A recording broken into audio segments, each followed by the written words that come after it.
Hello YouTube, this is Wisps and Whimsy, and you are watching Starting Out Solitary. This week we are talking about the summer solstice, or Litha, and I am checking to see if blueberries are ready for picking, and they are not yet, but they will be soon.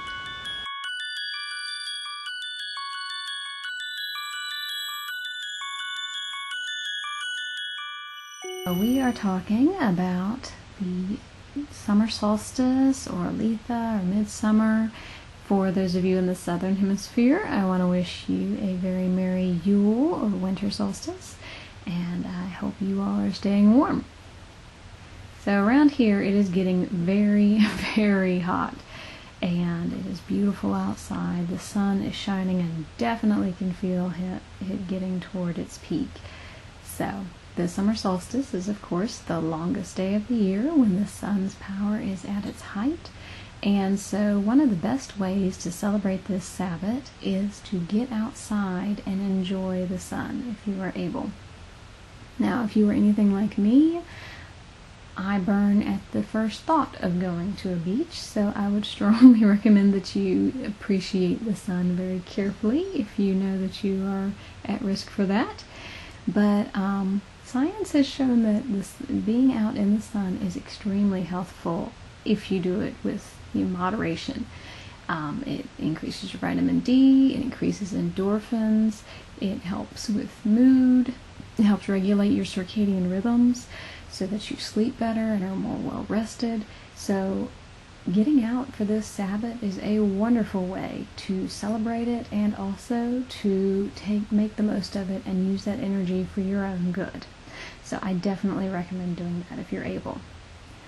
Another thing that I like to do around the Sabbaths is think about, what's going on in nature around me.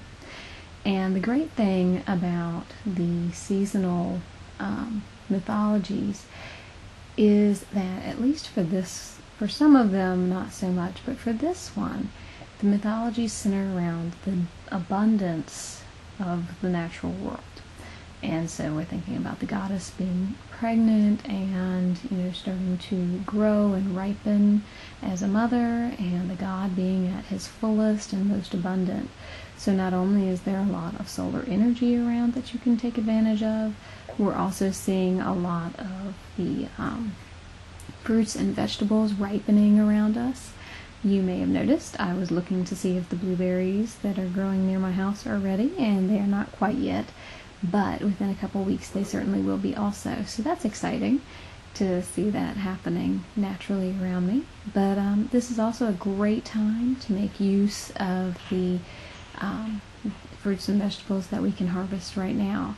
So I had summer squash the other night, and I just fried it up, but cutting the squash into those round yellow medallions really made me think about midsummer, and so it was just something that was very representative to me. So I was cooking with intention that night, let me tell you. But you can think about that. Lemonade with rounds of lemon in it is certainly another way to especially refresh yourself at this time of year, but another way to bring the Sabbath, what's going on in the outside world, and bringing it into your kitchen. So you can also think about peaches that are ripening soon, or any other vegetables or things that are coming to fruition at this time of year.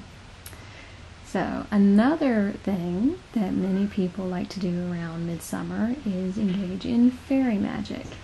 If you are aware of fairy magic, you know that a lot of it centers around the liminal parts of the year or the day, so those threshold times like twilight, midnight, dawn, time before dawn, and also the solstices and I believe the equinoxes, but I know the solstice particularly is one that is connected with fairy magic. Now, I don't personally practice fairy magic, and I wouldn't recommend dabbling in it if you are not versed in it. But something that relates to that I do enjoy doing over the summer solstice is watching A Midsummer Night's Dream. So I will be enjoying that this coming weekend. But yeah, it's not necessarily the most serious of witchy pursuits for the Sabbath, but it's something that I enjoy. Now, here is another way that you can celebrate. This is a bee that obviously is a necklace I own. Bees symbolize abundance and prosperity, and this is certainly a time of year to see them. I have had them way more often than I would like, certainly the wasps and yellow jackets. But now is a good time of year, and connected with this Sabbath, to appreciate the abundance of bees in the form of honey. So you can make honey cakes to celebrate the Sabbath. You can have honey-infused tea, or if you enjoy honey-infused liquor or a mead, something of that nature. So there are different ways that you can incorporate honey into your celebration around this time of year, and you can respect our friends. But we can respect our friends and appreciate what they contribute to the world around us through pollination and through sweeter things like honey. So, if you have watched Charming Pixie Flora before, then you know that there are also ways you can incorporate the mythology of the season, depending on what pantheon you follow.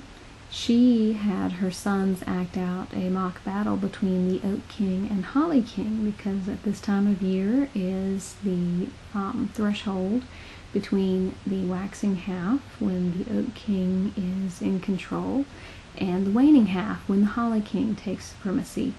So if you wanted to encourage your children to take part, you could have them stage that battle and explain the meaning behind it. You also can have a bonfire and invite friends and family over to celebrate. That's one of my favorite ways to celebrate during the summertime, have a cookout and a bonfire. So that's another way that you can incorporate that light energy into the Sabbath and really enjoy it. So I think those are all the different ways that I plan on enjoying this Sabbath, and I hope that this helps you and gives you some ideas. If you have any questions, comments, concerns, disagreements with me, please voice them below or on our Facebook page. And until next time, I'm wishing you solstice blessings. Happy Litha!